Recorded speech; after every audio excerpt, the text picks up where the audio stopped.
পায়েস বানানোর জন্য শুরুতেই দুধটাকে ভালো করে ফুটিয়ে নিতে হবে, তার মধ্যে তেজপাতা দিয়ে দিতে হবে। দুধটা একটু ভালো করে ফুটে গেলে তার মধ্যে গোবিন্দভোগ চাল দিয়ে দিতে হবে। ওটা উতলে গেলে এর মধ্যে কাজু কিশমিশ দিয়ে দিতে হবে, দিয়ে একটু নাড়াচাড়া করে নিতে হবে। তো এটা যখন নাড়াচাড়া করে একটু ফুটে আসবে তার মধ্যে মিষ্টি বা চিনি তোমরা ব্যবহার করতে পারো, যে যেরকম ব্যবহার করো। আমি এখানে মিষ্টি ব্যবহার করেছি।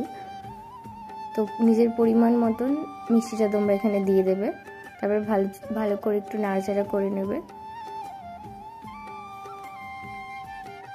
ভালো করে নাড়াচাড়া করার পর যে একটু শুকিয়ে আসবে, তোমরা যদি চাও যে পায়েসটা একটু শুকনো শুকনো করবে তাহলে তোমরা ভালো করে নাড়াচাড়া করে এটাকে শুকিয়ে নিতে পারো। তো আমার মতে এরকম করলেই বেশি টেস্টি হয় খেতে। তো আমিও যখনই বানাই তখনই এভাবে পায়েসটাকে শুকিয়ে নিই, তো খেতে আরও টেস্ট বেড়ে যায়। তারপর কিছুক্ষণ নাড়াচাড়া করে নামিয়ে নিলেই রেডি পায়েস।